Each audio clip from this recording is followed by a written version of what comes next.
Chapter 12. It was on the 9th of November, the eve of his own 38th birthday, as he often remembered afterwards. He was walking home about 11 o'clock from Lord Henry's, where he had been dining, and was wrapped in heavy furs, as the night was cold and foggy. At the corner of Grosvenor Square and South Audley Street, a man passed him in the mist, walking very fast and with the collar of his grey ulster turned up. He had a bag in his hand. Dorian recognized him. It was Basil Hallward. A strange sense of fear, for which he could not account, came over him. He made no sign of recognition and went on quickly in the direction of his own house. But Hallward had seen him. Dorian heard him first stopping on the pavement, and then hurrying after him. In a few moments his hand was on his arm. "Dorian! What an extraordinary piece of luck! I have been waiting for you in your library ever since 9 o'clock. Finally I took pity on your tired servant and told him to go to bed, as he let me out. I am off to Paris by the midnight train, and I particularly wanted to see you before I left. I thought it was you, or rather your fur coat, as you passed me. But I wasn't quite sure. Didn't you recognize me? In this fog, my dear Basil? Why, I can't even recognize Grosvenor Square. I believe my house is somewhere about here, but I don't feel at all certain about it. I am sorry you are going away, as I have not seen you for ages. But I suppose you will be back soon? No, I am going to be out of England for 6 months. I intend to take a studio in Paris and shut myself up till I have finished a great picture I have in my head. However, it wasn't about myself I wanted to talk. Here we are at your door. Let me come in for a moment. I have something to say to you. I shall be charmed. But won't you miss your train?" said Dorian Gray languidly as he passed up the steps and opened the door with his latchkey. The lamplight struggled out through the fog, and Hallward looked at his watch. "I have heaps of time," he answered. "The train doesn't go till 12:15, and it is only just 11. In fact, I was on my way to the club to look for you, when I met you. You see, I shan't have any delay about luggage, as I have sent on my heavy things. All I have with me is in this bag, and I can easily get to Victoria in 20 minutes. Dorian looked at him and smiled. What a way for a fashionable painter to travel! A Gladstone bag and an ulster. Come in, or the fog will get into the house. And mind you don't talk about anything serious. Nothing is serious nowadays. At least nothing should be." Hallward shook his head, as he entered, and followed Dorian into the library. There was a bright wood fire blazing in the large open hearth. The lamps were lit, and an open Dutch silver spirit case stood, with some siphons of soda water and large cut glass tumblers, on a little marquetry table. "You see, your servant made me quite at home, Dorian. He gave me everything I wanted, including your best gold-tipped cigarettes. He is a most hospitable creature. I like him much better than the Frenchman you used to have. What has become of the Frenchman, by the by?" Dorian shrugged his shoulders. "I believe he married Lady Radley's maid, and has established her in Paris as an English dressmaker. Anglomania is very fashionable over there now, I hear. It seems silly of the French, doesn't it? But do you know? He was not at all a bad servant. I never liked him, but I had nothing to complain about. One often imagines things that are quite absurd. He was really very devoted to me and seemed quite sorry when he went away. Have another brandy and soda? Or would you like hock and seltzer? I always take hock and seltzer myself. There is sure to be some in the next room." "Thanks, I won't have anything more," said the painter, taking his cap and coat off and throwing them on the bag that he had placed in the corner. "And now, my dear fellow, I want to speak to you seriously. Don't frown like that. You make it so much more difficult for me. What is it all about?" cried Dorian in his petulant way, flinging himself down on the sofa. "I hope it is not about myself. I am tired of myself tonight. I should like to be somebody else." "It is about yourself," answered Hallward in his grave, deep voice. "And I must say it to you. I shall only keep you half an hour." Dorian sighed and lit a cigarette. "Half an hour!" he murmured.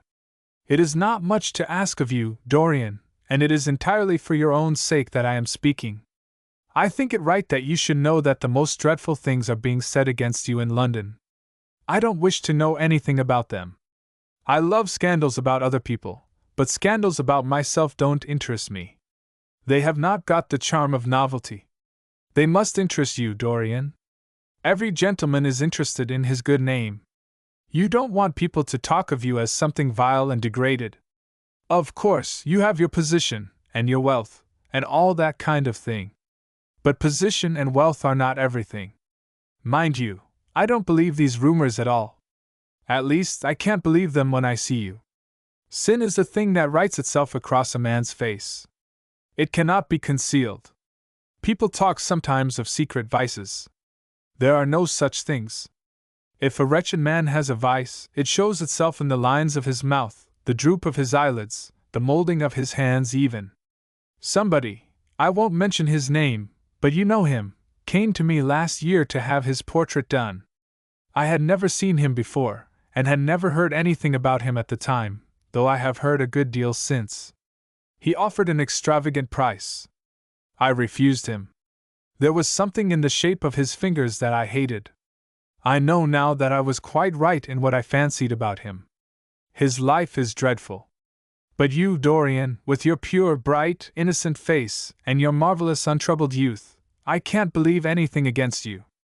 And yet I see you very seldom, and you never come down to the studio now, and when I am away from you, and I hear all these hideous things that people are whispering about you, I don't know what to say. Why is it, Dorian, that a man like the Duke of Berwick leaves the room of a club when you enter it? Why is it that so many gentlemen in London will either go to your house or invite you to theirs? You used to be a friend of Lord Staveley. I met him at dinner last week. Your name happened to come up in conversation, in connection with the miniatures you have lent to the exhibition at the Dudley. Staveley curled his lip and said that you might have the most artistic tastes, but that you were a man whom no pure-minded girls should be allowed to know, and whom no chaste woman should sit in the same room with. I reminded him that I was a friend of yours, and asked him what he meant. He told me. He told me right out before everybody. It was horrible. Why is your friendship so fatal to young men? There was that wretched boy in the Guards who committed suicide. You were his great friend. There was Sir Henry Ashton, who had to leave England with a tarnished name. You and he were inseparable. What about Adrian Singleton and his dreadful end? What about Lord Kent's only son and his career? I met his father yesterday in St. James's Street. He seemed broken with shame and sorrow. What about the young Duke of Perth? What sort of life has he got now? What gentleman would associate with him? Stop, Basil. You are talking about things of which you know nothing, said Dorian Gray, biting his lip, and with a note of infinite contempt in his voice. You asked me why Berwick leaves a room when I enter it. It is because I know everything about his life, not because he knows anything about mine. With such blood as he has in his veins, how could his record be clean? You asked me about Henry Ashton and young Perth. Did I teach the one his vices, and the other his debauchery? If Kent's silly son takes his wife from the streets, what is that to me? If Adrian Singleton writes his friend's name across a bill, am I his keeper? I know how people chatter in England. The middle classes air their moral prejudices over their gross dinner tables, and whisper about what they call the profligacies of their betters in order to try and pretend that they are in smart society and on intimate terms with the people they slander. In this country, it is enough for a man to have distinction and brains for every common tongue to wag against him. And what sort of lives do these people, who pose as being moral, lead themselves? My dear fellow, you forget that we are in the native land of the hypocrite. Dorian, cried Hallward, that is not the question. England is bad enough, I know, and English society is all wrong. That is the reason why I want you to be fine. You have not been fine. One has a right to judge of a man by the effect he has over his friends. Yours seem to lose all sense of honor, of goodness, of purity. You have filled them with a madness for pleasure. They have gone down into the depths. You led them there.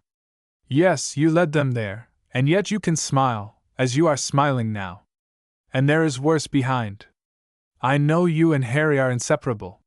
Surely for that reason, if for none other, you should not have made his sister's name a byword. Take care, Basil. You go too far. I must speak, and you must listen. You shall listen. When you met Lady Gwendolen, not a breath of scandal had ever touched her. Is there a single decent woman in London now who would drive with her in the park? Why, even her children are not allowed to live with her. Then there are other stories, stories that you have been seen creeping at dawn out of dreadful houses and slinking in disguise into the foulest dens in London. Are they true? Can they be true? When I first heard them, I laughed. I hear them now, and they make me shudder. What about your country house and the life that is led there? Dorian, you don't know what is said about you. I won't tell you that I don't want to preach to you. I remember Harry saying once that every man who turned himself into an amateur curate for the moment always began by saying that, and then proceeded to break his word. I do want to preach to you. I want you to lead such a life as will make the world respect you. I want you to have a clean name and a fair record. I want you to get rid of the dreadful people you associate with. Don't shrug your shoulders like that. Don't be so indifferent. You have a wonderful influence. Let it be for good, not for evil.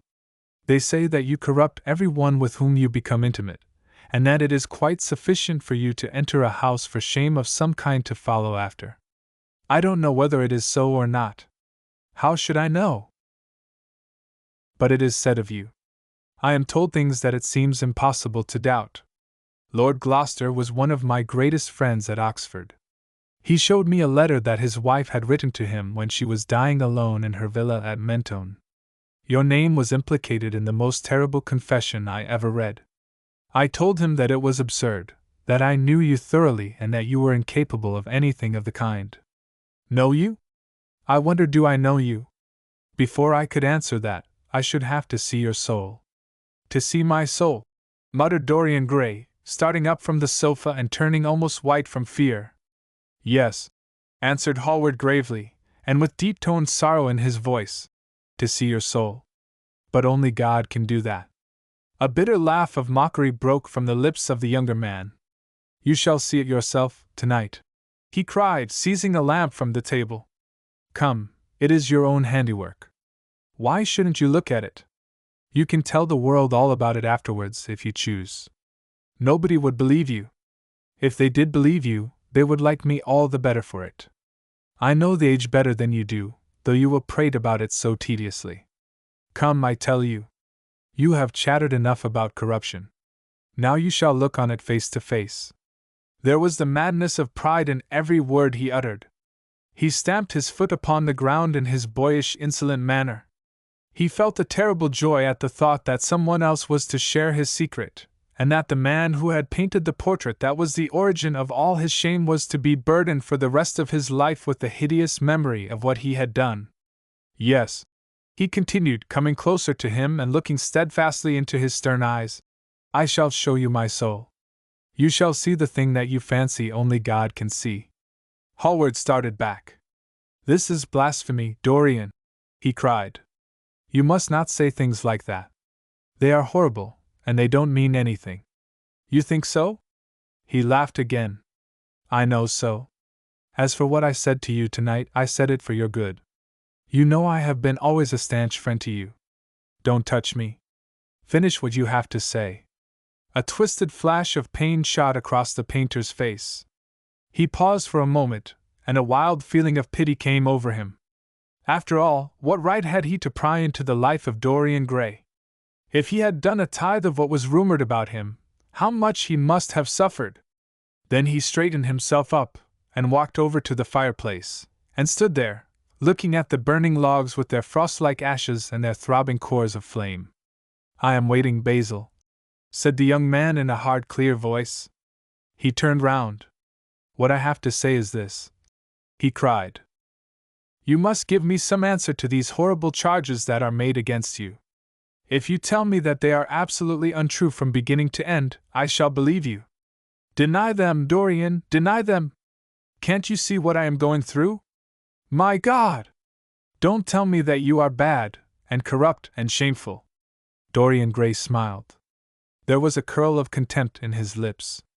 "Come upstairs, Basil," he said quietly. "I keep a diary of my life from day to day, and it never leaves the room in which it is written. I shall show it to you if you come with me. I shall come with you, Dorian, if you wish it. I see I have missed my train. That makes no matter.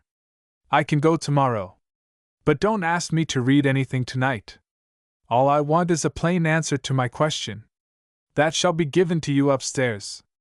I could not give it here. You will not have to read long." Chapter 13. He passed out of the room and began the ascent, Basil Hallward following close behind. They walked softly, as men do instinctively at night. The lamp cast fantastic shadows on the wall and staircase. A rising wind made some of the windows rattle. When they reached the top landing, Dorian set the lamp down on the floor, and taking out the key, turned it in the lock. "You insist on knowing, Basil?" he asked in a low voice. "Yes. I am delighted," he answered, smiling. Then he added somewhat harshly, "You are the one man in the world who is entitled to know everything about me. You have had more to do with my life than you think." And taking up the lamp, he opened the door and went in. A cold current of air passed them, and the light shot up for a moment in a flame of murky orange. He shuddered. "Shut the door behind you," he whispered, as he placed the lamp on the table. Hallward glanced round him with a puzzled expression. The room looked as if it had not been lived in for years. A faded Flemish tapestry, a curtained picture, an old Italian cassone, and an almost empty bookcase. That was all that it seemed to contain, besides a chair and a table. As Dorian Gray was lighting a half-burned candle that was standing on the mantelshelf, he saw that the whole place was covered with dust and that the carpet was in holes. A mouse ran scuffling behind the wainscoting. There was a damp odor of mildew. "So you think that it is only God who sees the soul, Basil? Draw that curtain back, and you will see mine." The voice that spoke was cold and cruel.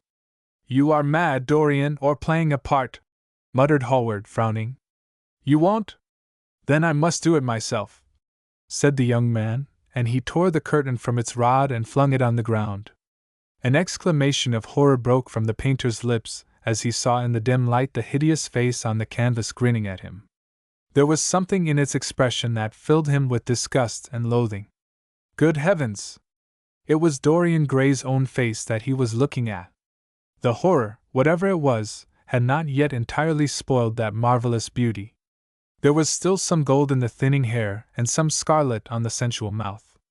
The sodden eyes had kept something of the loveliness of their blue, the noble curves had not yet completely passed away from chiseled nostrils and from plastic throat. Yes, it was Dorian himself. But who had done it? He seemed to recognize his own brushwork, and the frame was his own design. The idea was monstrous, yet he felt afraid. He seized the lighted candle, and held it to the picture. In the left-hand corner was his own name, traced in long letters of bright vermilion.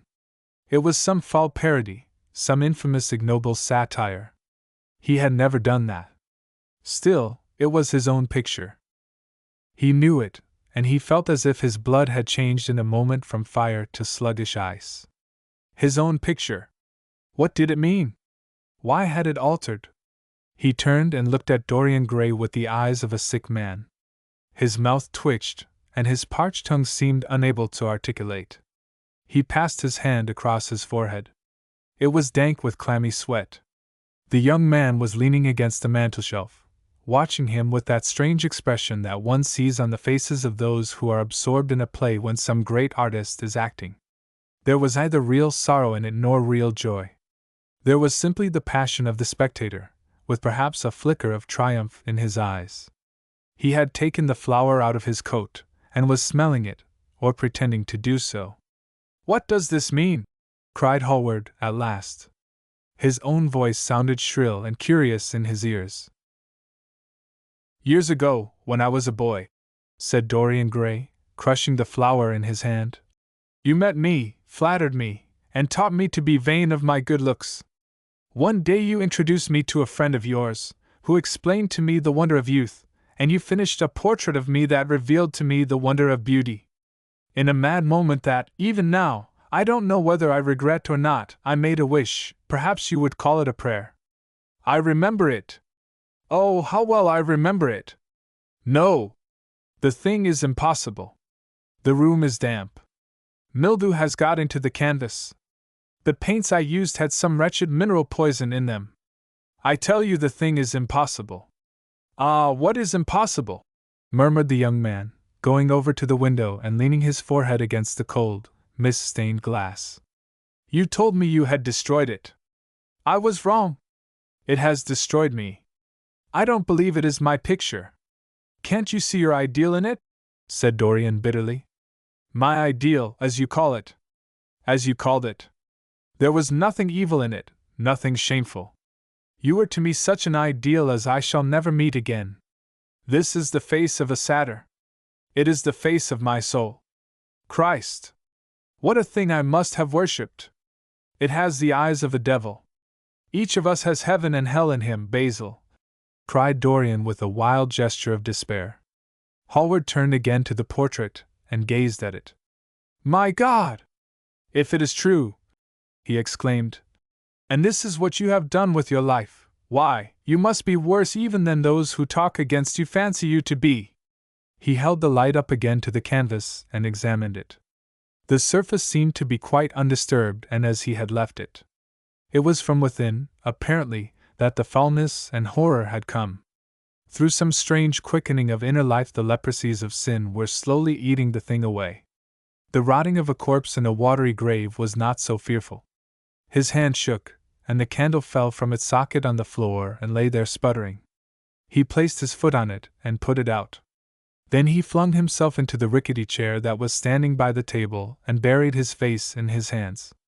Good God, Dorian, what a lesson! What an awful lesson! There was no answer, but he could hear the young man sobbing at the window. Pray, Dorian, pray, he murmured. What is it that one was taught to say in one's boyhood? Lead us not into temptation. Forgive us our sins. Wash away our iniquities. Let us say that together. The prayer of your pride has been answered. The prayer of your repentance will be answered also. I worshipped you too much. I am punished for it. You worship yourself too much. We are both punished. Dorian Gray turned slowly around and looked at him with tear-dimmed eyes. It is too late, Basil, he faltered. It is never too late, Dorian. Let us kneel down and try if we cannot remember a prayer.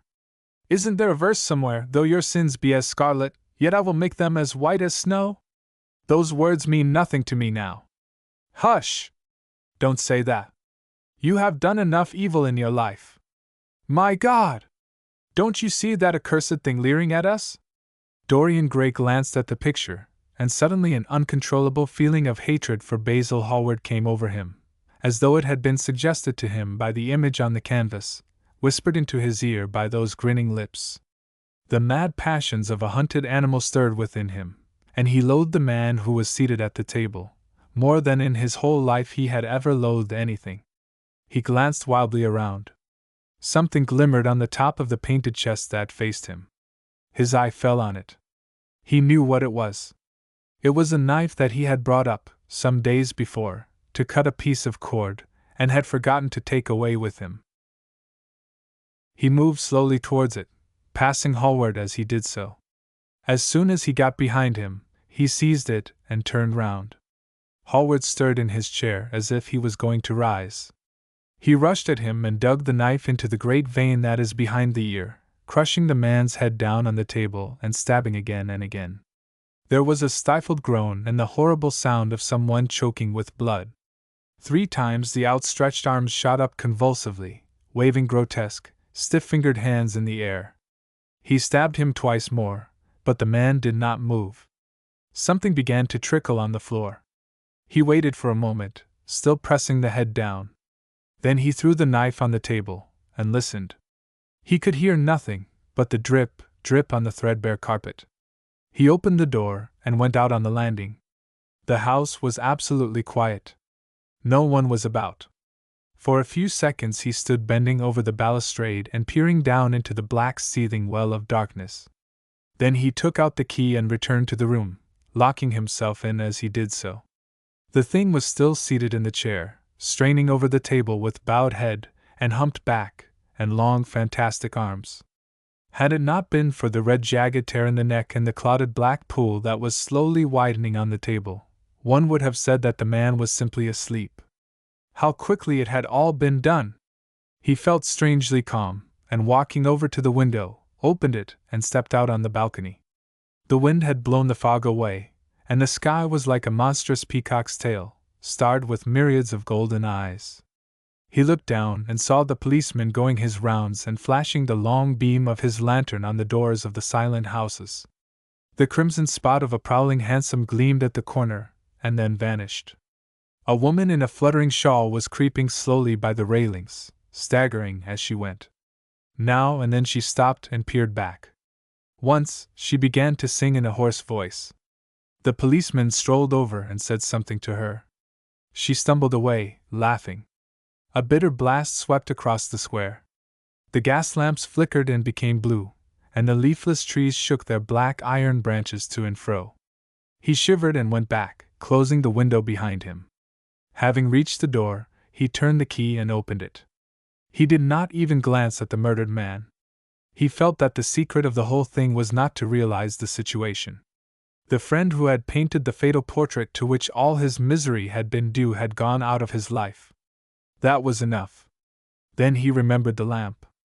It was a rather curious one of Moorish workmanship, made of dull silver inlaid with arabesques of burnished steel, and studded with coarse turquoises. Perhaps it might be missed by his servant, and questions would be asked.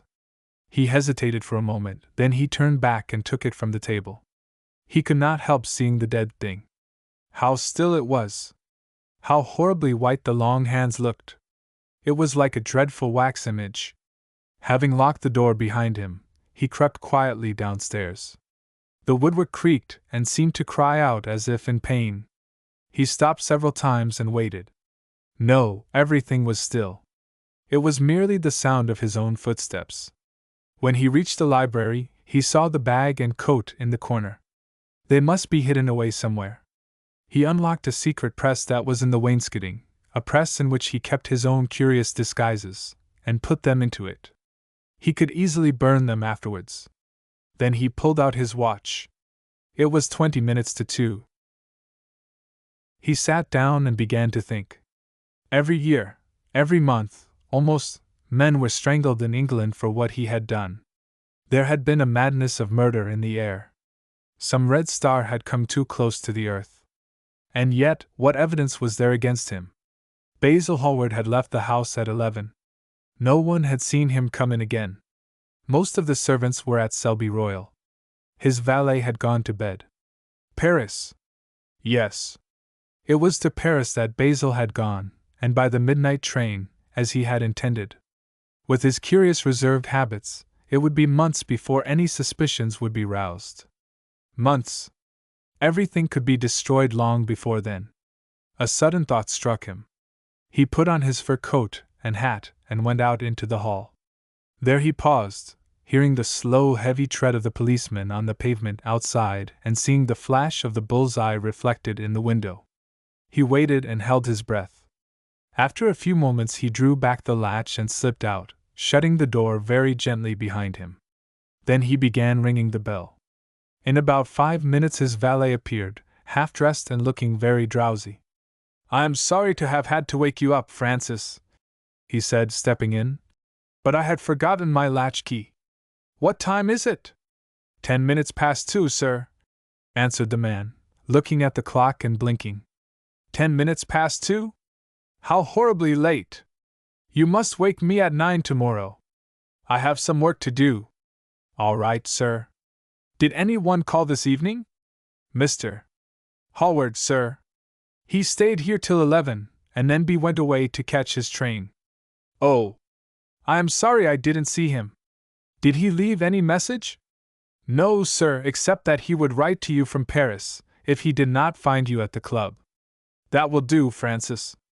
Don't forget to call me at 9 tomorrow. No, sir. The man shambled down the passage in his slippers. Dorian Gray threw his hat and coat upon the table and passed into the library. For a quarter of an hour he walked up and down the room, biting his lip and thinking. Then he took down the blue book from one of the shelves and began to turn over the leaves. Alan Campbell, 152 Hertford Street, Mayfair. Yes, that was the man he wanted. Chapter 14. At 9 o'clock the next morning his servant came in with a cup of chocolate on a tray and opened the shutters. Dorian was sleeping quite peacefully, lying on his right side, with one hand underneath his cheek. He looked like a boy who had been tired out with play or study. The man had to touch him twice on the shoulder before he woke, and as he opened his eyes a faint smile passed across his lips, as though he had been lost in some delightful dream. Yet he had not dreamed at all. His night had been untroubled by any images of pleasure or of pain. But youth smiles without any reason. It is one of its chiefest charms. He turned round, and leaning upon his elbow, began to sip his chocolate. The mellow November sun came streaming into the room. The sky was bright, and there was a genial warmth in the air. It was almost like a morning in May. Gradually the events of the preceding night crept with silent, blood-stained feet into his brain and reconstructed themselves there with terrible distinctness. He winced at the memory of all that he had suffered, and for a moment the same curious feeling of loathing for Basil Hallward that had made him kill him as he sat in the chair came back to him, and he grew cold with passion. The dead man was still sitting there, too, and in the sunlight now. How horrible that was! Such hideous things were for the darkness, not for the day. He felt that if he brooded on what he had gone through he would sicken or grow mad. There were sins whose fascination was more in the memory than in the doing of them, strange triumphs that gratified the pride more than the passions, and gave to the intellect a quickened sense of joy, greater than any joy they brought, or could ever bring, to the senses. But this was not one of them. It was a thing to be driven out of the mind, to be drugged with poppies, to be strangled lest it might strangle one itself. When the half-hour struck, he passed his hand across his forehead, and then got up hastily and dressed himself with even more than his usual care, giving a good deal of attention to the choice of his necktie and scarf-pin, and changing his rings more than once. He spent a long time also over breakfast, tasting the various dishes, talking to his valet about some new liveries that he was thinking of getting made for the servants at Selby, and going through his correspondence. At some of the letters he smiled. 3 of them bored him. One he read several times over and then tore up with a slight look of annoyance in his face. That awful thing, a woman's memory, as Lord Henry had once said. After he had drunk his cup of black coffee, he wiped his lips slowly with a napkin, motioned to his servant to wait, and going over to the table, sat down and wrote 2 letters. One he put in his pocket, the other he handed to the valet. Take this round to 152 Hertford Street, Francis, and if Mr. Campbell is out of town, get his address. As soon as he was alone, he lit a cigarette and began sketching upon a piece of paper, drawing first flowers and bits of architecture, and then human faces. Suddenly he remarked that every face that he drew seemed to have a fantastic likeness to Basil Hallward. He frowned, and getting up, went over to the bookcase and took out a volume at hazard. He was determined that he would not think about what had happened until it became absolutely necessary that he should do so. When he had stretched himself on the sofa, he looked at the title page of the book. It was Gautier's Amo et Cames, Charpentier's Japanese paper edition, with the Jacquemart etching. The binding was of citron green leather, with a design of gilt trellis work and dotted pomegranates. It had been given to him by Adrian Singleton.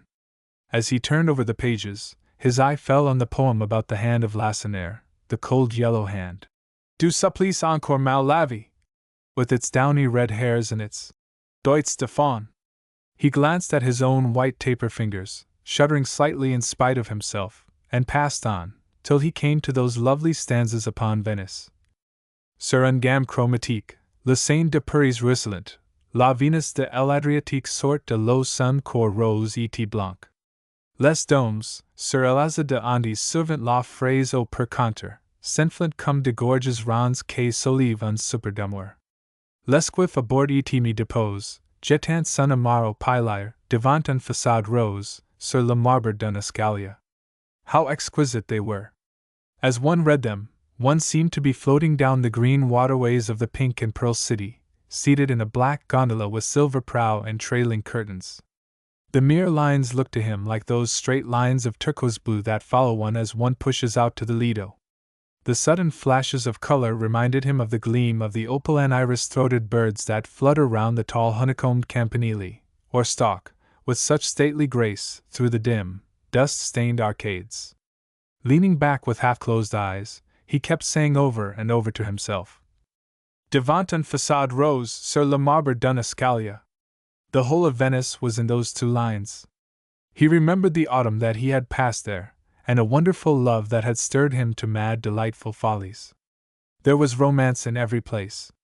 But Venice, like Oxford, had kept the background for romance, and to the true romantic, background was everything, or almost everything. Basil had been with him part of the time, and had gone wild over Tintoret. Poor Basil! What a horrible way for a man to die! He sighed, and took up the volume again, and tried to forget. He read of the swallows that fly in and out of the little cafe at Smyrna where the Hajis sit counting their amber beads and the turban merchants smoke their long tasseled pipes and talk gravely to each other. He read of the obelisk in the Place de la Concorde that weeps tears of granite in its lonely sunless exile and longs to be back by the hot, lotus-covered Nile, where there are sphinxes, and rose-red ibises, and white vultures with gilded claws, and crocodiles with small beryl eyes, that crawl over the green steaming mud. He began to brood over those verses which, drawing music from kiss-stained marble, tell of that curious statue that Gautier compares to a contralto voice, the monstre charmant, that couches in the porphyry room of the Louvre. But after a time the book fell from his hand. He grew nervous, and a horrible fit of terror came over him. What if Alan Campbell should be out of England? Days would elapse before he could come back. Perhaps he might refuse to come. What could he do then? Every moment was of vital importance. They had been great friends once, 5 years before, almost inseparable, indeed. Then the intimacy had come suddenly to an end. When they met in society now, it was only Dorian Gray who smiled. Alan Campbell never did. He was an extremely clever young man, though he had no real appreciation of the visible arts, and whatever little sense of the beauty of poetry he possessed he had gained entirely from Dorian. His dominant intellectual passion was for science. At Cambridge he had spent a great deal of his time working in the laboratory, and had taken a good class in the natural science tripos of his year. Indeed, he was still devoted to the study of chemistry, and had a laboratory of his own in which he used to shut himself up all day long, greatly to the annoyance of his mother, who had set her heart on his standing for Parliament, and had a vague idea that a chemist was a person who made up prescriptions. He was an excellent musician, however, as well, and played both the violin and the piano better than most amateurs. In fact, it was music that had first brought him and Dorian Gray together, music and that indefinable attraction that Dorian seemed to be able to exercise whenever he wished, and indeed, exercised often without being conscious of it. They had met at Lady Berkshire's the night that Rubinstein played there, and after that used to be always seen together at the opera and wherever good music was going on. For 18 months their intimacy lasted. Campbell was always either at Selby Royal or in Grosvenor Square. To him, as to many others, Dorian Gray was the type of everything that is wonderful and fascinating in life. Whether or not a quarrel had taken place between them no one ever knew. But suddenly people remarked that they scarcely spoke when they met, and that Campbell seemed always to go away early from any party at which Dorian Gray was present. He had changed, too, was strangely melancholy at times, appeared almost to dislike hearing music, and would never himself play, giving as his excuse, when he was called upon, that he was so absorbed in science that he had no time left in which to practice. And this was certainly true. Every day he seemed to become more interested in biology, and his name appeared once or twice in some of the scientific reviews in connection with certain curious experiments. This was the man Dorian Gray was waiting for. Every second he kept glancing at the clock. As the minutes went by, he became horribly agitated. At last he got up and began to pace up and down the room, looking like a beautiful caged thing. He took long, stealthy strides. His hands were curiously cold. The suspense became unbearable. Time seemed to him to be crawling with feet of lead, while he by monstrous winds was being swept towards the jagged edge of some black cleft of precipice. He knew what was waiting for him there, saw it, indeed, and shuddering, crushed with dank hands his burning lids as though he would have robbed the very brain of sight and driven the eyeballs back into their cave. It was useless. The brain had its own food on which it battened, and the imagination, made grotesque by terror, twisted and distorted as a living thing by pain, danced like some foul puppet on a stand and grinned through moving masks. Then, suddenly, time stopped for him. Yes, that blind, slow-breathing thing crawled no more, and horrible thoughts, time being dead, raced nimbly on in front, and dragged a hideous future from its grave, and showed it to him. He stared at it. Its very horror made him stone. At last the door opened and his servant entered. He turned glazed eyes upon him. "Mr. Campbell, sir," said the man. A sigh of relief broke from his parched lips, and the color came back to his cheeks. "Ask him to come in at once, Francis." He felt that he was himself again. His mood of cowardice had passed away. The man bowed and retired. In a few moments, Alan Campbell walked in, looking very stern and rather pale, his pallor being intensified by his coal-black hair and dark eyebrows. "Alan! This is kind of you. I thank you for coming. I had intended never to enter your house again, Gray. But you said it was a matter of life and death." His voice was hard and cold. He spoke with slow deliberation. There was a look of contempt in the steady searching gaze that he turned on Dorian. He kept his hands in the pockets of his astrakhan coat, and seemed not to have noticed the gesture with which he had been greeted. "Yes, it is a matter of life and death, Alan, and to more than one person. Sit down." Campbell took a chair by the table, and Dorian sat opposite to him. The two men's eyes met. In Dorian's there was infinite pity. He knew that what he was going to do was dreadful. After a strained moment of silence, he leaned across and said very quietly, but watching the effect of each word upon the face of him he had sent for, "Alan, in a locked room at the top of this house, a room to which nobody but myself has access, a dead man is seated at a table. He has been dead 10 hours now. Don't stir, and don't look at me like that. Who the man is, why he died, how he died, are matters that do not concern you. What you have to do is this." "Stop, Gray. I don't want to know anything further. Whether what you have told me is true or not true doesn't concern me. I entirely decline to be mixed up in your life. Keep your horrible secrets to yourself. They don't interest me anymore. Alan, they will have to interest you. This one will have to interest you. I am awfully sorry for you, Alan. But I can't help myself. You are the one man who is able to save me. I am forced to bring you into the matter. I have no option. Alan, you are scientific. You know about chemistry and things of that kind. You have made experiments. What you have got to do is to destroy the thing that is upstairs, to destroy it so that not a vestige of it will be left. Nobody saw this person come into the house. Indeed, at the present moment he is supposed to be in Paris. He will not be missed for months. When he is missed, there must be no trace of him found here.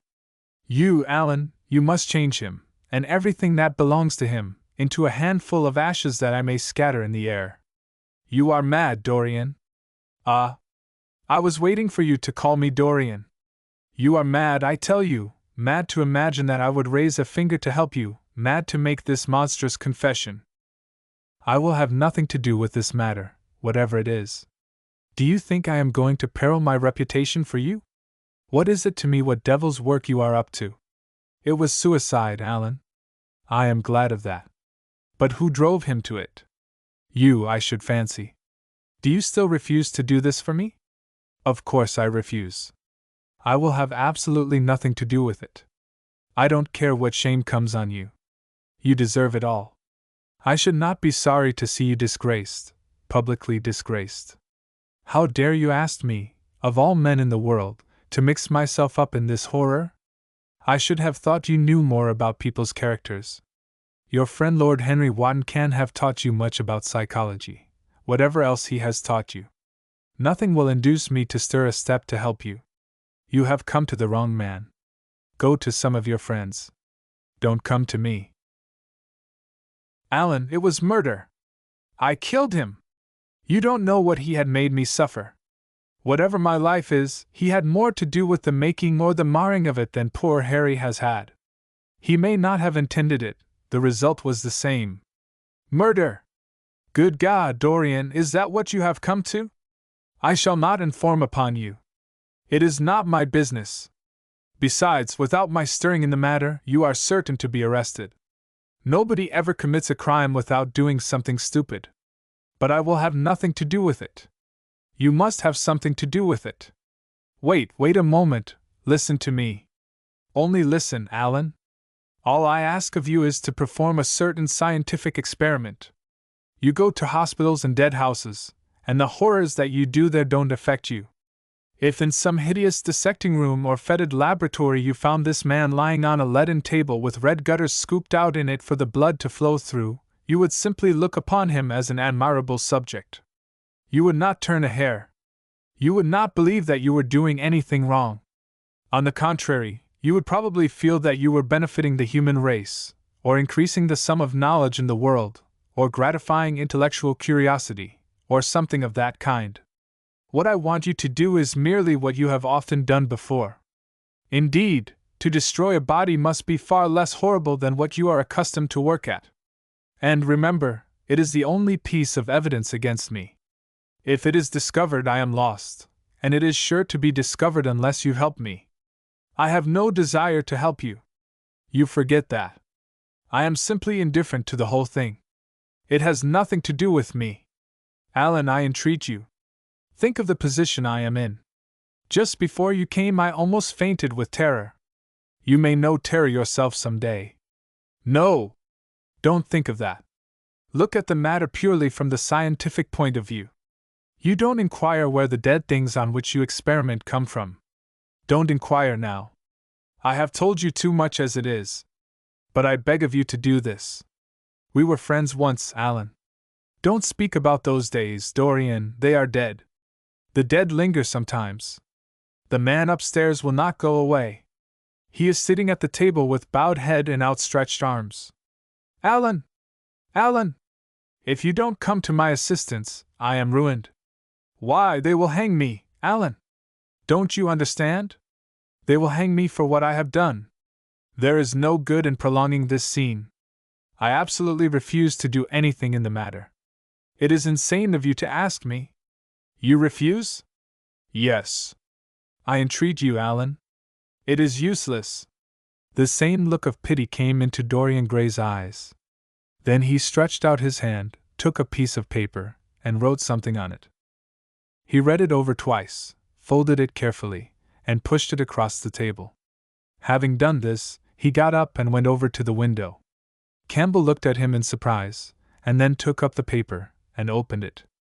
As he read it, his face became ghastly pale and he fell back in his chair. A horrible sense of sickness came over him. He felt as if his heart was beating itself to death in some empty hollow.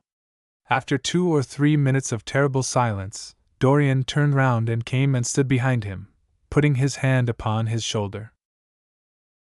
I am so sorry for you, Alan, he murmured, but you leave me no alternative. I have a letter written already. Here it is. You see the address? If you don't help me, I must send it. If you don't help me, I will send it. You know what the result will be. But you are going to help me. It is impossible for you to refuse now. I tried to spare you. You will do me the justice to admit that. You were stern, harsh, offensive. You treated me as no man has ever dared to treat me, no living man, at any rate. I bore it all. Now it is for me to dictate terms. Campbell buried his face in his hands, and a shudder passed through him. Yes, it is my turn to dictate terms, Alan. You know what they are. The thing is quite simple. Come, don't work yourself into this fever. The thing has to be done. Face it and do it. A groan broke from Campbell's lips and he shivered all over. The ticking of the clock on the mantelpiece seemed to him to be dividing time into separate atoms of agony, each of which was too terrible to be borne. He felt as if an iron ring was being slowly tightened round his forehead, as if the disgrace with which he was threatened had already come upon him. The hand upon his shoulder weighed like a hand of lead. It was intolerable. It seemed to crush him. Come, Alan, you must decide at once. I cannot do it, he said mechanically, as though words could alter things. You must. You have no choice.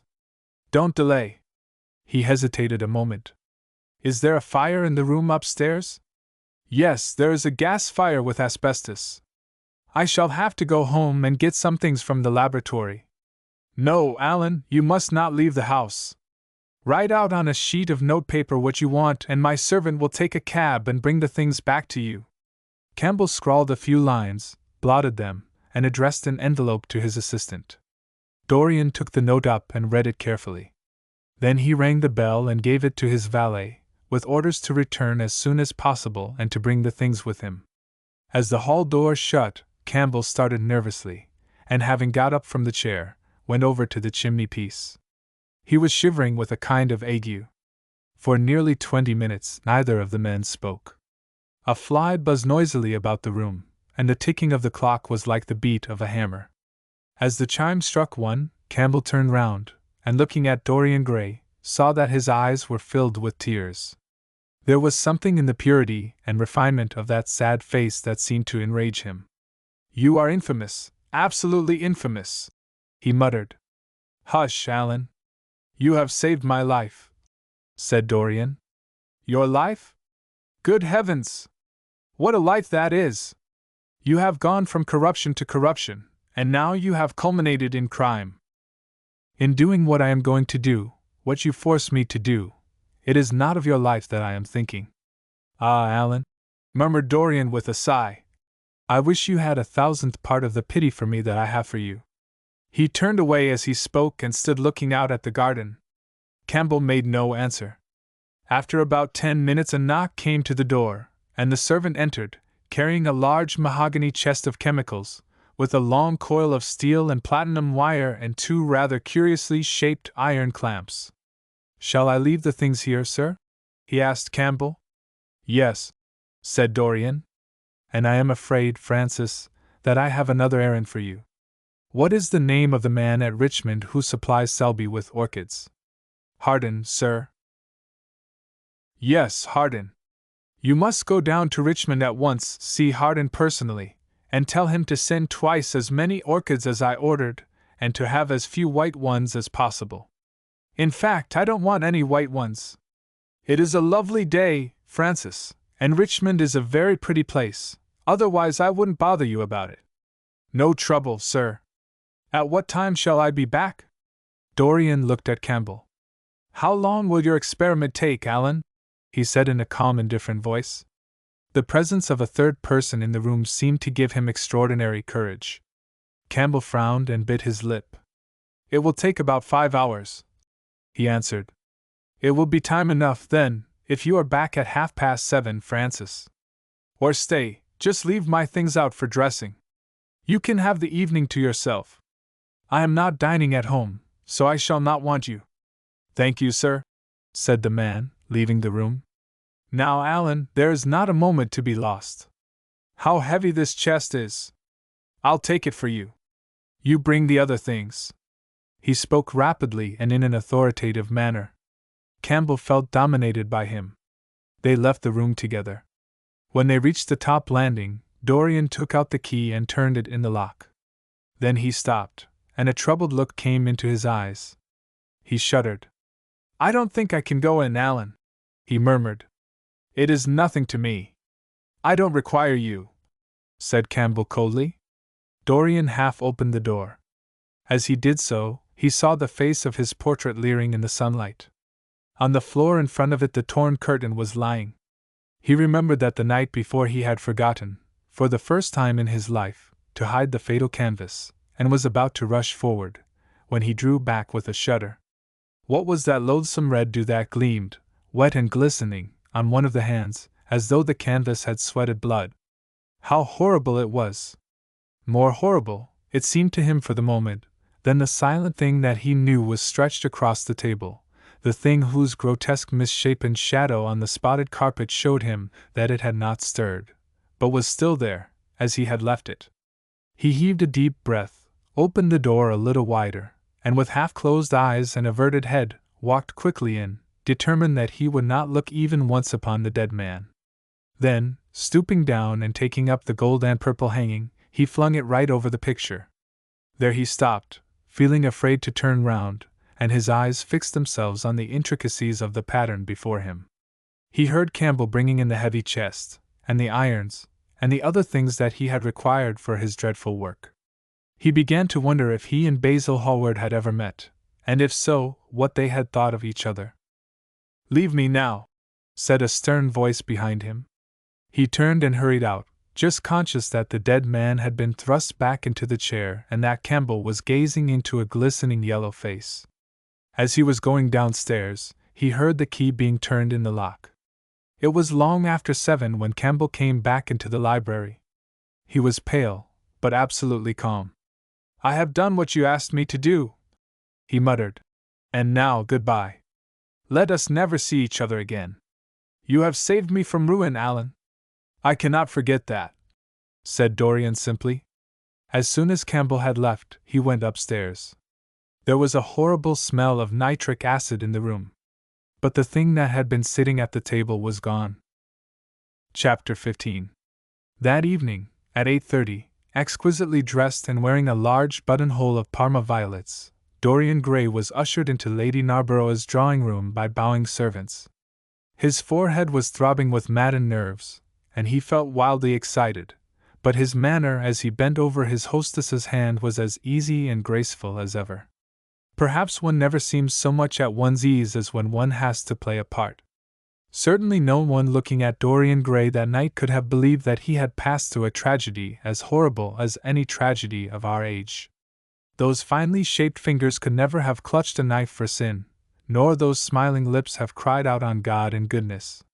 He himself could not help wondering at the calm of his demeanor, and for a moment felt keenly the terrible pleasure of a double life. It was a small party, got up rather in a hurry by Lady Narborough, who was a very clever woman with what Lord Henry used to describe as the remains of really remarkable ugliness. She had proved an excellent wife to one of our most tedious ambassadors, and having buried her husband properly in a marble mausoleum, which she had herself designed, and married off her daughters to some rich, rather elderly men, she devoted herself now to the pleasures of French fiction, French cookery, and French esprit when she could get it. Dorian was one of her especial favorites, and she always told him that she was extremely glad she had not met him in early life. "I know, my dear, I should have fallen madly in love with you," she used to say, "and thrown my bonnet right over the mills for your sake. It is most fortunate that you were not thought of at the time. As it was, our bonnets were so unbecoming, and the mills were so occupied in trying to raise the wind, that I never had even a flirtation with anybody. However, that was all Narborough's fault. He was dreadfully short-sighted, and there is no pleasure in taking in a husband who never sees anything." Her guests this evening were rather tedious. The fact was, as she explained to Dorian, behind a very shabby fan, one of her married daughters had come up quite suddenly to stay with her, and to make matters worse, had actually brought her husband with her. "I think it is most unkind of her, my dear," she whispered. "Of course I go and stay with them every summer after I come from Hamburg, but then an old woman like me must have fresh air sometimes, and besides I really wake them up. You don't know what an existence they lead down there. It is pure unadulterated country life. They get up early, because they have so much to do, and go to bed early, because they have so little to think about. There has not been a scandal in the neighborhood since the time of Queen Elizabeth, and consequently they all fall asleep after dinner. You shan't sit next either of them. You shall sit by me and amuse me." Dorian murmured a graceful compliment, and looked round the room. Yes, it was certainly a tedious party.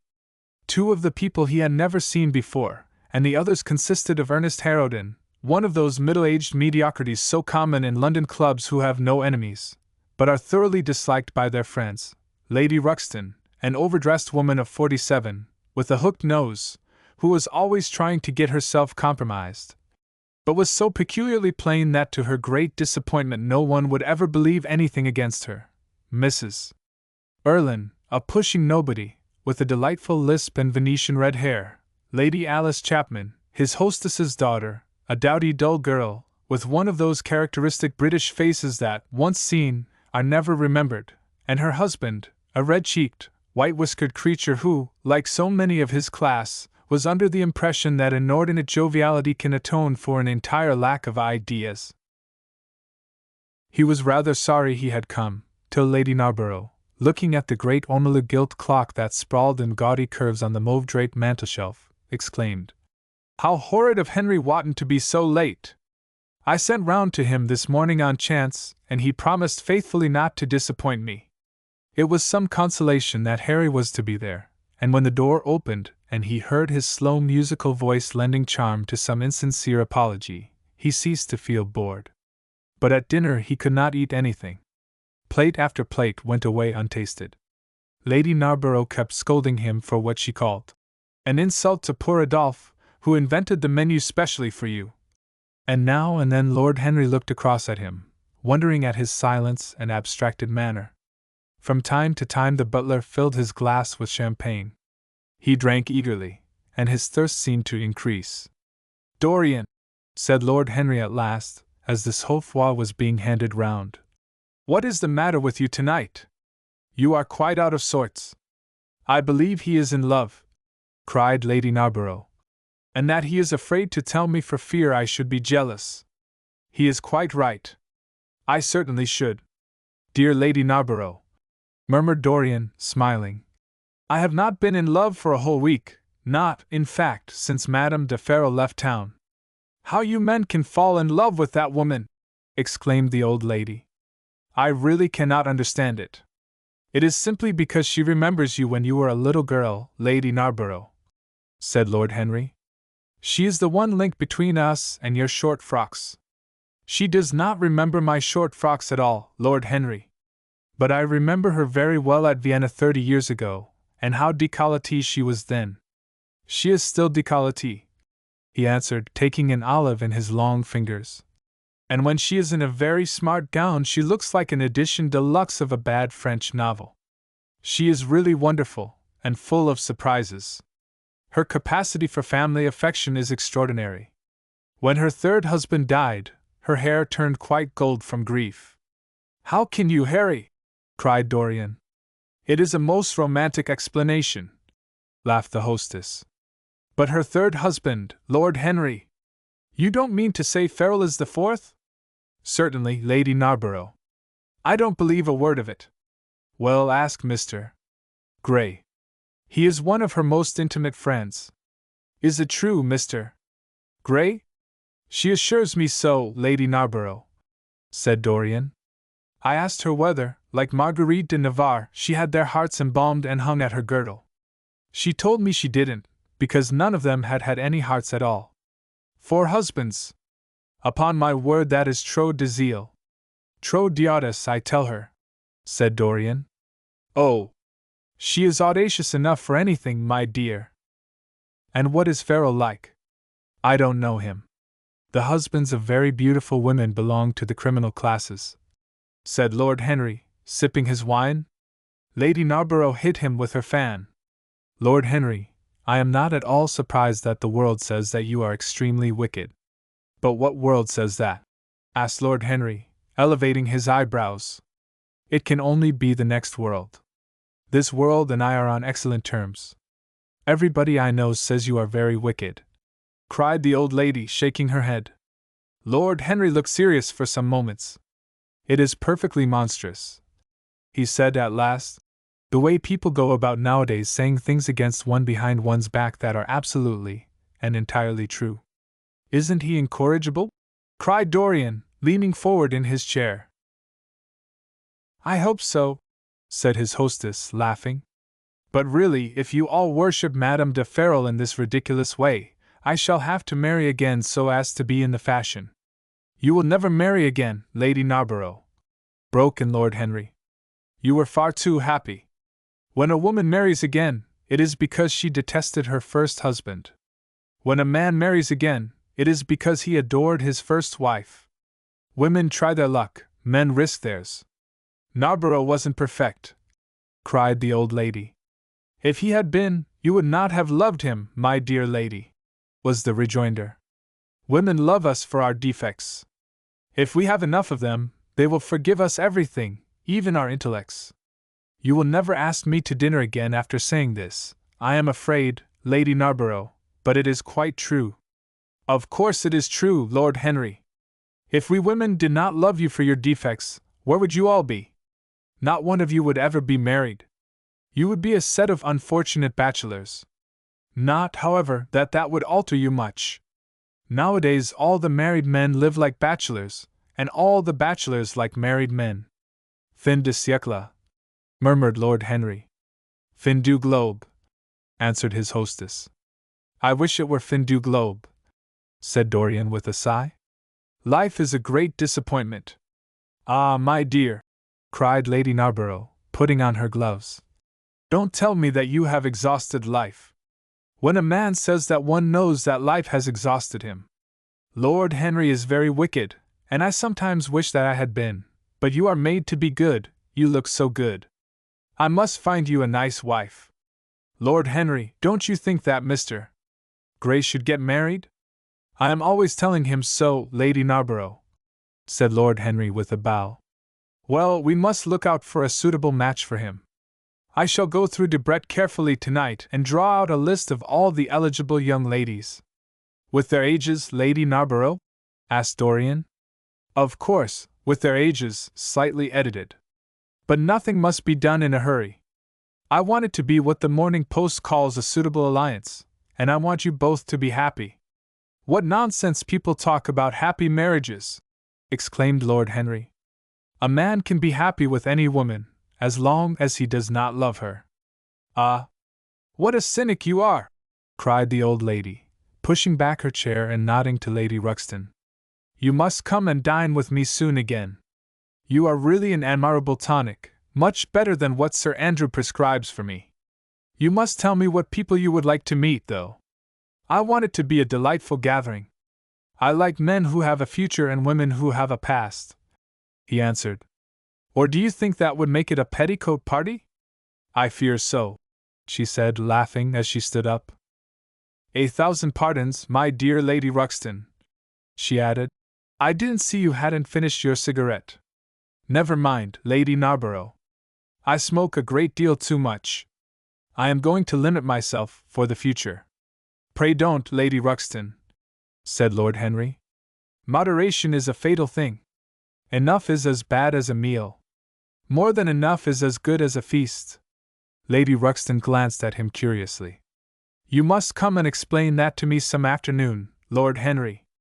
It sounds a fascinating theory, she murmured, as she swept out of the room. Now, mind you don't stay too long over your politics and scandal, cried Lady Narborough from the door. If you do, we are sure to squabble upstairs. The men laughed, and Mr. Chapman got up solemnly from the foot of the table and came up to the top. Dorian Gray changed his seat and went and sat by Lord Henry. Mr. Chapman began to talk in a loud voice about the situation in the House of Commons. He guffawed at his adversaries. The word doctrinaire, word full of terror to the British mind, reappeared from time to time between his explosions.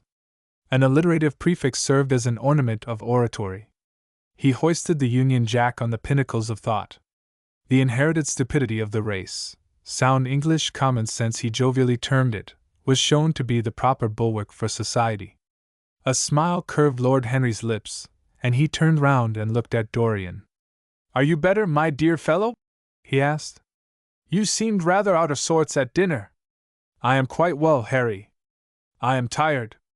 That is all. You were charming last night. The little Duchess is quite devoted to you. She tells me she is going down to Selby. She has promised to come on the 20th. Is Monmouth to be there, too? Oh, yes, Harry. He bores me dreadfully, almost as much as he bores her. She is very clever, too clever for a woman. She lacks the indefinable charm of weakness. It is the feet of clay that make the gold of the image precious. Her feet are very pretty, but they are not feet of clay. White porcelain feet, if you like. They have been through the fire, and what fire does not destroy, it hardens. She has had experiences. How long has she been married? Asked Dorian. An eternity, she tells me. I believe, according to the peerage, it is 10 years, but 10 years with Monmouth must have been like eternity, with time thrown in. Who else is coming? Oh, the Willoughbys, Lord Rugby and his wife, our hostess, Geoffrey Clouston, the usual set. I have asked Lord Grotrian. I like him, said Lord Henry. A great many people don't, but I find him charming. He atones for being occasionally somewhat overdressed by being always absolutely overeducated. He is a very modern type. I don't know if he will be able to come, Harry. He may have to go to Monte Carlo with his father. Ah, what a nuisance people's people are. Try and make him come. By the way, Dorian, you ran off very early last night. You left before 11. What did you do afterwards? Did you go straight home? Dorian glanced at him hurriedly and frowned. No, Harry, he said at last. I did not get home till nearly 3. Did you go to the club? Yes, he answered. Then he bit his lip. No, I don't mean that. I didn't go to the club. I walked about. I forget what I did. How inquisitive you are, Harry! You always want to know what one has been doing. I always want to forget what I have been doing. I came in at 2:30, if you wish to know the exact time. I had left my latchkey at home, and my servant had to let me in. If you want any corroborative evidence on the subject, you can ask him. Lord Henry shrugged his shoulders. My dear fellow, as if I cared. Let us go up to the drawing-room. No sherry, thank you, Mr. Chapman. Something has happened to you, Dorian. Tell me what it is. You are not yourself tonight. Don't mind me, Harry. I am irritable, and out of temper. I shall come round and see you tomorrow, or next day. Make my excuses to Lady Narborough. I shan't go upstairs. I shall go home. I must go home. All right, Dorian. I dare say I shall see you tomorrow at tea time. The Duchess is coming. I will try to be there, Harry, he said, leaving the room. As he drove back to his own house, he was conscious that the sense of terror he thought he had strangled had come back to him. Lord Henry's casual questioning had made him lose his nerves for the moment, and he wanted his nerves still. Things that were dangerous had to be destroyed. He winced. He hated the idea of even touching them. Yet it had to be done. He realized that, and when he had locked the door of his library, he opened the secret press into which he had thrust Basil Hallward's coat and bag. A huge fire was blazing. He piled another log on it. The smell of the singeing clothes and burning leather was horrible. It took him 3/4 of an hour to consume everything.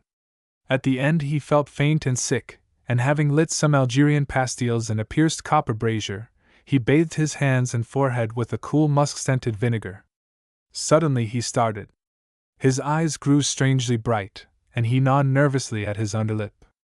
Between two of the windows stood a large Florentine cabinet, made out of ebony and inlaid with ivory and blue lapis. He watched it as though it were a thing that could fascinate and make afraid, as though it held something that he longed for and yet almost loathed. His breath quickened. A mad craving came over him. He lit a cigarette and then threw it away. His eyelids drooped till the long fringed lashes almost touched his cheek. But he still watched the cabinet. At last he got up from the sofa on which he had been lying, went over to it, and having unlocked it, touched some hidden spring. A triangular drawer passed slowly out. His fingers moved instinctively towards it, dipped in, and closed on something. It was a small Chinese box of black and gold dust lacquer, elaborately wrought, the sides patterned with curved waves, and the silken cords hung with round crystals and tasseled in plated metal threads. He opened it. Inside was a green paste, waxy in luster, the odor curiously heavy and persistent. He hesitated for some moments, with a strangely immobile smile upon his face. Then, shivering, though the atmosphere of the room was terribly hot, he drew himself up and glanced at the clock. It was 20 minutes to 12. He put the box back, shutting the cabinet doors as he did so, and went into his bedroom. As midnight was striking bronze blows upon the dusky air, Dorian Gray, dressed commonly, and with a muffler wrapped round his throat, crept quietly out of his house. In Bond Street he found a hansom with a good horse. He hailed it, and in a low voice gave the driver an address. The man shook his head. "It is too far for me," he muttered. "Here is a sovereign for you," said Dorian.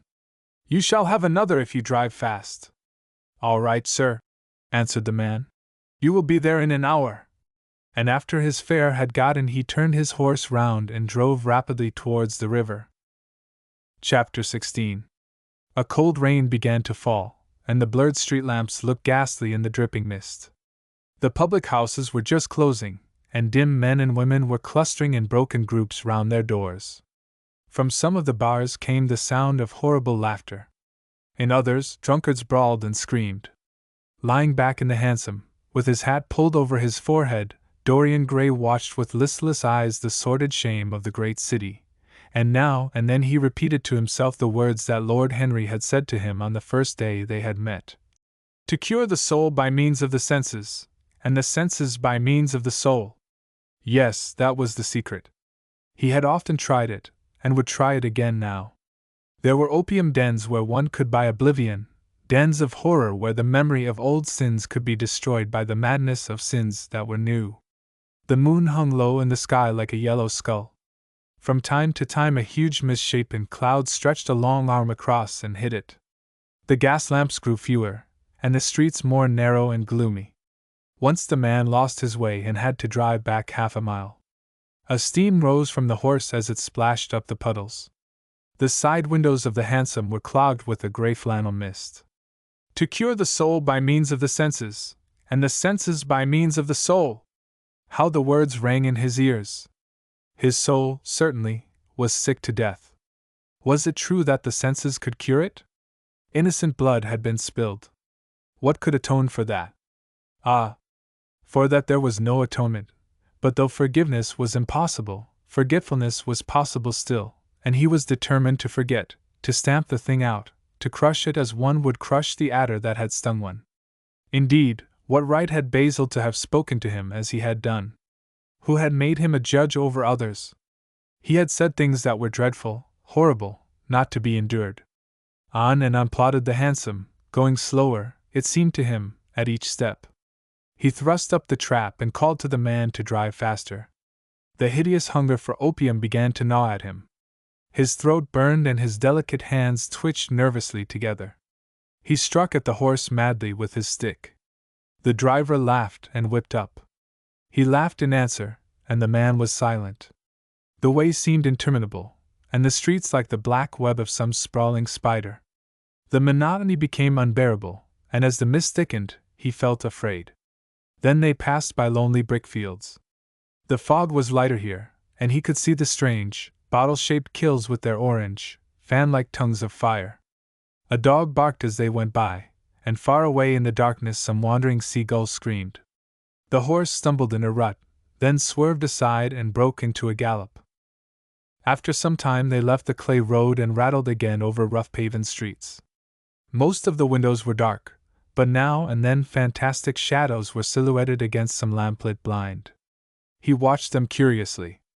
They moved like monstrous marionettes and made gestures like live things. He hated them. A dull rage was in his heart.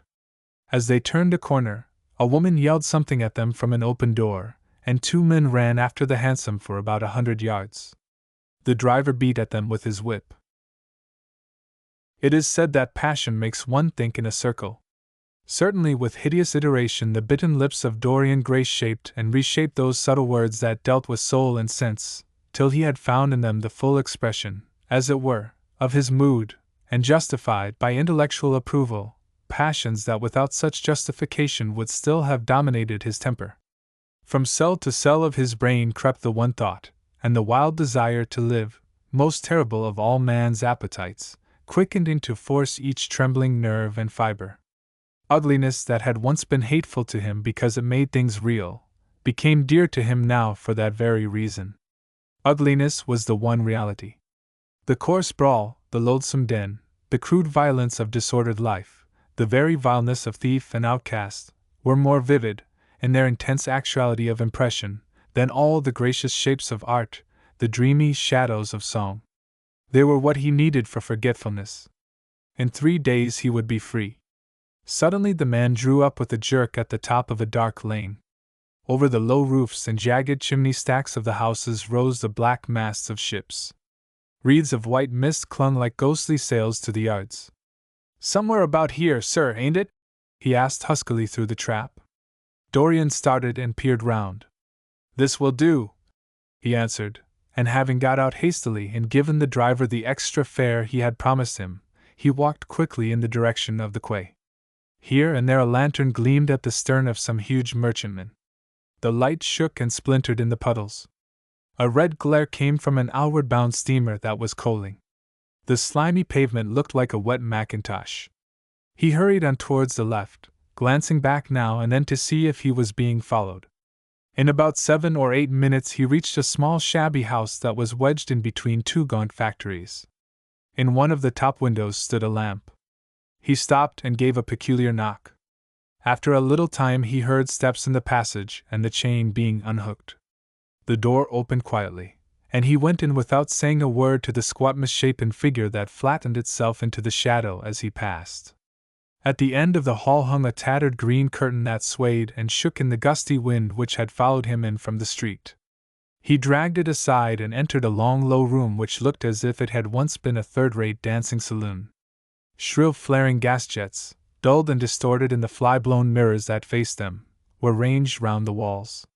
Greasy reflectors of ribbed tin backed them, making quivering discs of light. The floor was covered with ochre-colored sawdust, trampled here and there into mud, and stained with dark rings of spilled liquor. Some Malays were crouching by a little charcoal stove, playing with bone counters and showing their white teeth as they chattered. In one corner, with his head buried in his arms, a sailor sprawled over a table, and by the tautily painted bar that ran across one complete side stood 2 haggard women, mocking an old man who was brushing the sleeves of his coat with an expression of disgust. "He thinks he's got red ants on him," laughed one of them, as Dorian passed by. The man looked at her in terror and began to whimper. At the end of the room there was a little staircase, leading to a darkened chamber.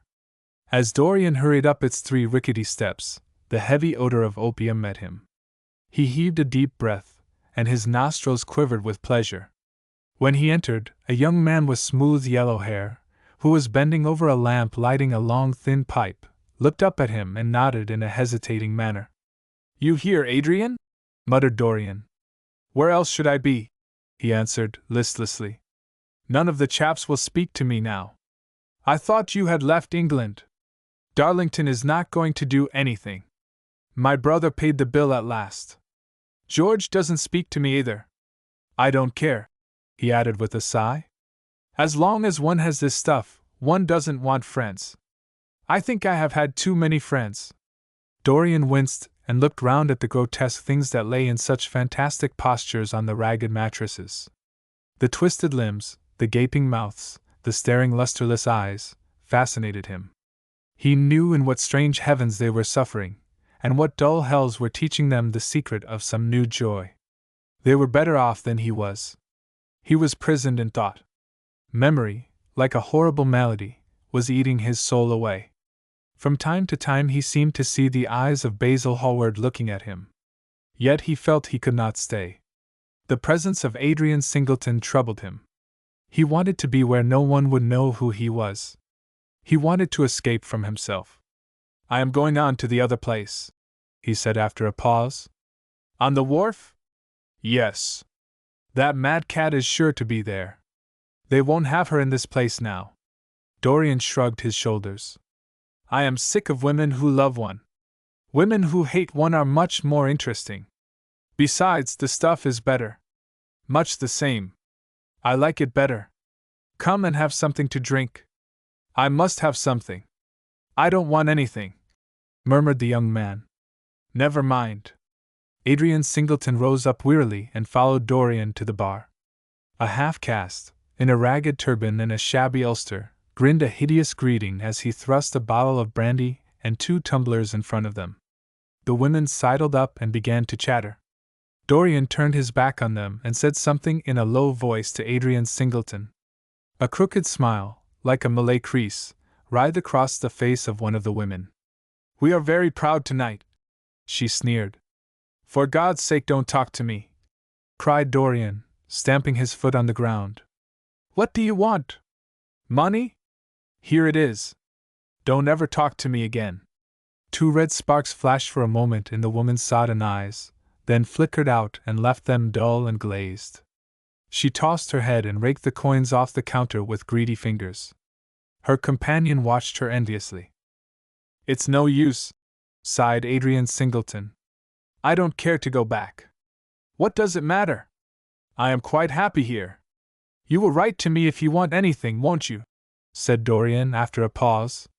Perhaps. Good night, then. Good night, answered the young man, passing up the steps and wiping his parched mouth with a handkerchief. Dorian walked to the door with a look of pain in his face. As he drew the curtain aside, a hideous laugh broke from the painted lips of the woman who had taken his money. There goes the devil's bargain, she hiccuped, in a hoarse voice. Curse you, he answered. Don't call me that. She snapped her fingers. Prince Charming is what you like to be called, ain't it? She yelled after him. The drowsy sailor leaped to his feet as she spoke, and looked wildly round. The sound of the shutting of the hall door fell on his ear. He rushed out as if in pursuit. Dorian Gray hurried along the quay through the drizzling rain. His meeting with Adrian Singleton had strangely moved him, and he wondered if the ruin of that young life was really to be laid at his door, as Basil Hallward had said to him with such infamy of insult.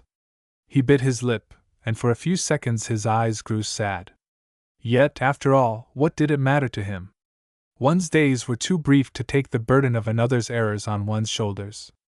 Each man lived his own life and paid his own price for living it. The only pity was one had to pay so often for a single fault. One had to pay over and over again, indeed. In her dealings with man, destiny never closed her accounts. There are moments, psychologists tell us, when the passion for sin, or for what the world calls sin, so dominates a nature that every fiber of the body, as every cell of the brain, seems to be instinct with fearful impulses. Men and women at such moments lose the freedom of their will. They move to their terrible end as automatons move. Choice is taken from them, and conscience is either killed, or, if it lives at all, lives but to give rebellion its fascination and disobedience its charm. For all sins, as theologians weary not of reminding us, are sins of disobedience. When that high spirit, that morning star of evil, fell from heaven, it was as a rebel that he fell. Callous, concentrated on evil, with stained mind, and soul hungry for rebellion, Dorian Gray hastened on, quickening his step as he went, but as he darted aside into a dim archway, that had served him often as a short cut to the ill-famed place where he was going, he felt himself suddenly seized from behind, and before he had time to defend himself, he was thrust back against the wall, with a brutal hand round his throat. He struggled madly for life, and by a terrible effort wrenched the tightening fingers away. In a second he heard the click of a revolver, and saw the gleam of a polished barrel, pointing straight at his head, and the dusky form of a short, thick-set man facing him. "What do you want?" he gasped. "Keep quiet," said the man. "If you stir, I shoot you. You are mad." "What have I done to you?" "You wrecked the life of Sybil Vane," was the answer. "And Sybil Vane was my sister. She killed herself. I know it. Her death is at your door. I swore I would kill you in return. For years I have sought you. I had no clue, no trace. The two people who could have described you were dead. I knew nothing of you but the pet name she used to call you. I heard it tonight by chance. Make your peace with God, for tonight you are going to die. Dorian Gray grew sick with fear. I never knew her. He stammered. I never heard of her. You are mad. You had better confess your sin, for as sure as I am James Vane, you are going to die. There was a horrible moment. Dorian did not know what to say or do. Down on your knees, growled the man. I give you 1 minute to make your peace, no more. I go on board tonight for India, and I must do my job first. 1 minute. That's all. Dorian's arms fell to his side. Paralyzed with terror, he did not know what to do. Suddenly a wild hope flashed across his brain. Stop, he cried. How long ago is it since your sister died? Quick, tell me. 18 years, said the man. Why do you ask me? What do years matter? 18 years, laughed Dorian Gray, with a touch of triumph in his voice. 18 years. Set me under the lamp and look at my face. James Vane hesitated for a moment, not understanding what was meant. Then he seized Dorian Gray and dragged him from the archway. Dim and wavering as was the wind-blown light, yet it served to show him the hideous error, as it seemed, into which he had fallen, for the face of the man he had sought to kill had all the bloom of boyhood, all the unstained purity of youth. He seemed little more than a lad of 20 summers, hardly older, if older indeed at all, than his sister had been when they had parted so many years ago. It was obvious that this was not the man who had destroyed her life. He loosened his hold and reeled back. My God! My God! He cried. And I would have murdered you! Dorian Gray drew a long breath. You have been on the brink of committing a terrible crime, my man, he said, looking at him sternly. Let this be a warning to you not to take vengeance into your own hands. Forgive me, sir, muttered James Vane. I was deceived. A chance word I heard in that damned den set me on the wrong track. You had better go home and put that pistol away, or you may get into trouble, said Dorian, turning on his heel and going slowly down the street. James Vane stood on the pavement in horror. He was trembling from head to foot. After a little while, a black shadow that had been creeping along the dripping wall moved out into the light and came close to him with stealthy footsteps. He felt a hand laid on his arm and looked round with a start. It was one of the women who had been drinking at the bar. Why didn't you kill him? She hissed out, putting haggard face quite close to his. I knew you were following him when you rushed out from Daly's. You fool! You should have killed him. He has lots of money, and he's as bad as bad. He is not the man I am looking for, he answered, and I want no man's money. I want a man's life. The man whose life I want must be nearly 40 now. This one is little more than a boy. Thank God I have not got his blood upon my hands. The woman gave a bitter laugh. Little more than a boy, she sneered. Why, man, it's nigh on 18 years since Prince Charming made me what I am. You lie, cried James Vane. She raised her hand up to heaven. Before God I am telling the truth, she cried. Before God? Strike me dumb if it ain't so. He is the worst one that comes here. They say he has sold himself to the devil for a pretty face. It's nigh on 18 years since I met him. He hasn't changed much since then. I have, though, she added, with a sickly leer. You swear this? I swear it, came in hoarse echo from her flat mouth. But don't give me away to him, she whined. I am afraid of him. Let me have some money for my night's lodging. He broke from her with an oath and rushed to the corner of the street, but Dorian Gray had disappeared. When he looked back, the woman had vanished also. Chapter 17. A week later Dorian Gray was sitting in the conservatory at Selby Royal, talking to the pretty Duchess of Monmouth, who with her husband, a jaded-looking man of 60, was amongst his guests. It was tea time, and the mellow light of the huge, lace-covered lamp that stood on the table lit up the delicate china and hammered silver of the service at which the Duchess was presiding. Her white hands were moving daintily among the cups, and her full red lips were smiling at something that Dorian had whispered to her. Lord Henry was lying back in a silk-draped wicker chair, looking at them. On a peach-colored divan sat Lady Narborough, pretending to listen to the Duke's description of the last Brazilian beetle that he had added to his collection. 3 young men in elaborate smoking suits were handing tea cakes to some of the women. The house party consisted of 12 people, and there were more expected to arrive on the next day. "What are you two talking about?" said Lord Henry, strolling over to the table and putting his cup down. "I hope Dorian has told you about my plan for rechristening everything, Gladys. It is a delightful idea. But I don't want to be rechristened, Harry," rejoined the Duchess, looking up at him with her wonderful eyes. "I am quite satisfied with my own name, and I am sure Mr. Gray should be satisfied with his. My dear Gladys, I would not alter either name for the world. They are both perfect. I was thinking chiefly of flowers. Yesterday I cut an orchid for my buttonhole. It was a marvelous spotted thing, as effective as the 7 deadly sins. In a thoughtless moment I asked one of the gardeners what it was called. He told me it was a fine specimen of Robinsoniana, or something dreadful of that kind. It is a sad truth, but we have lost the faculty of giving lovely names to things. Names are everything. I never quarrel with actions. My one quarrel is with words. That is the reason I hate vulgar realism in literature. The man who could call a spade should be compelled to use one. It is the only thing he is fit for.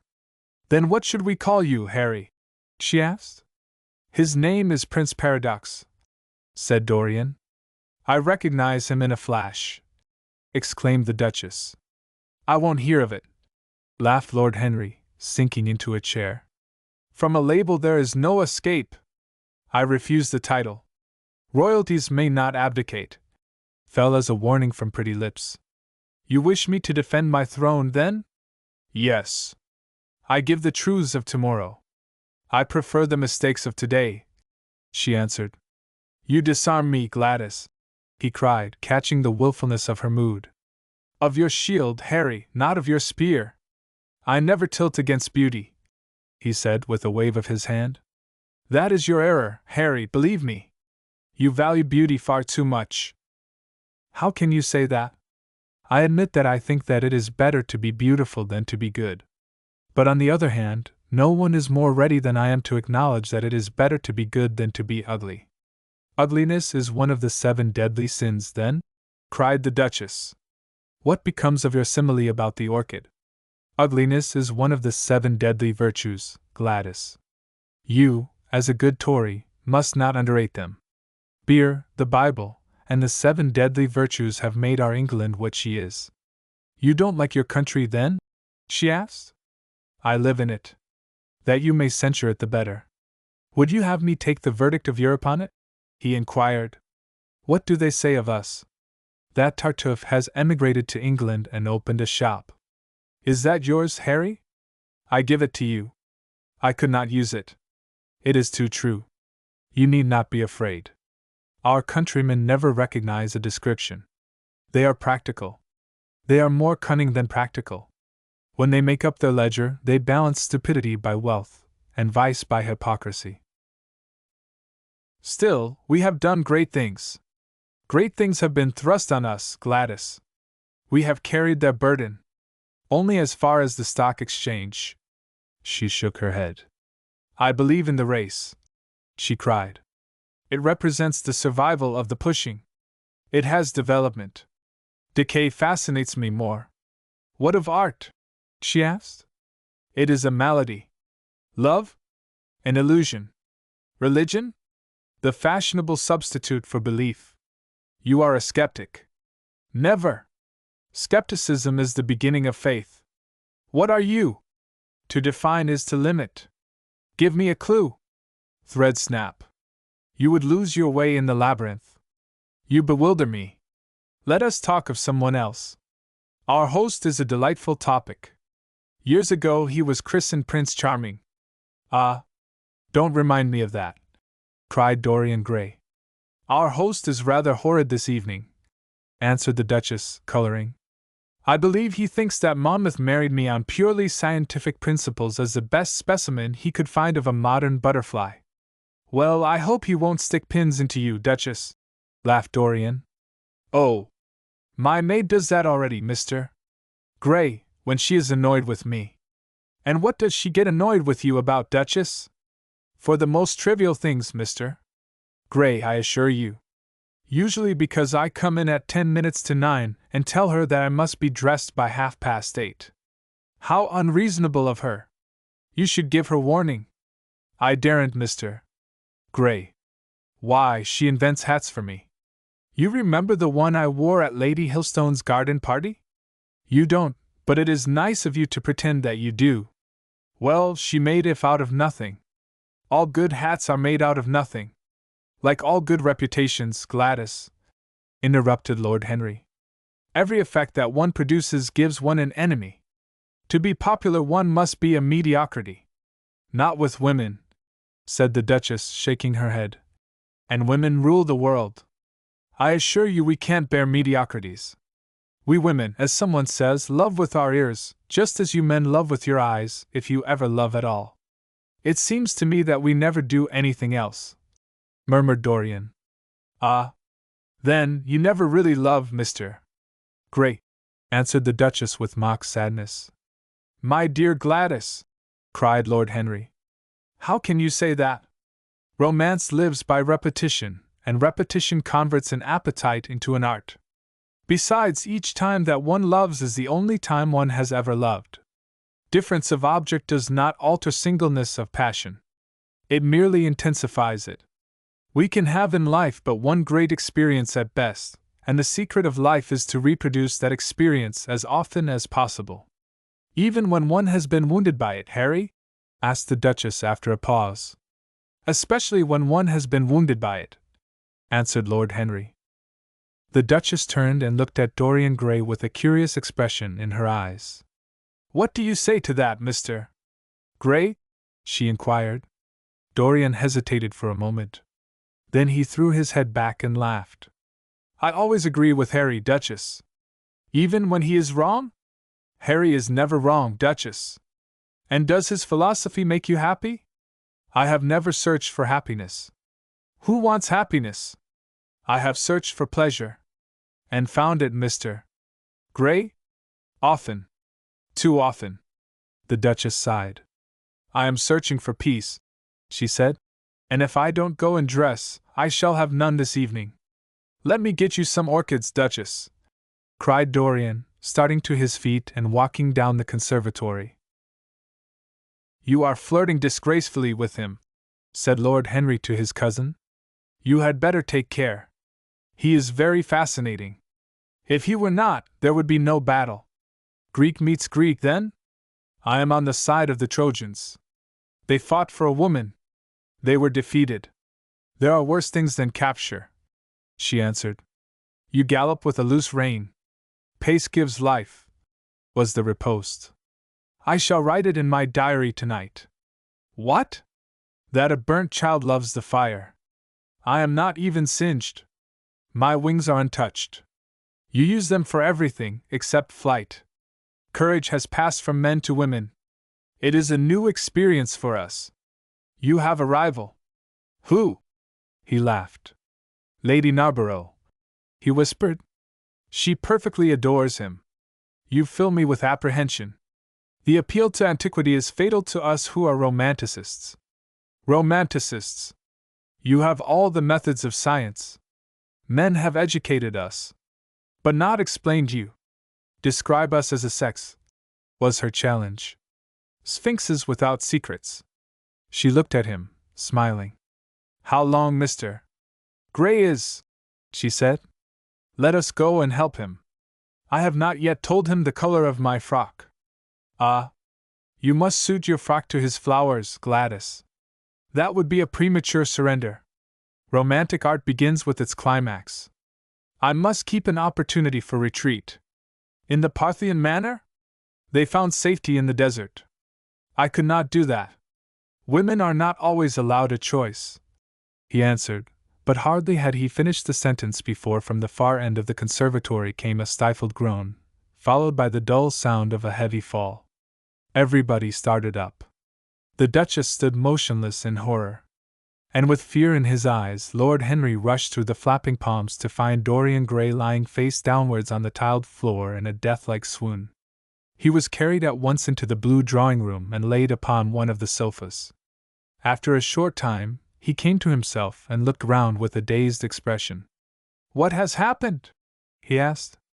"Oh, I remember. Am I safe here, Harry?" He began to tremble.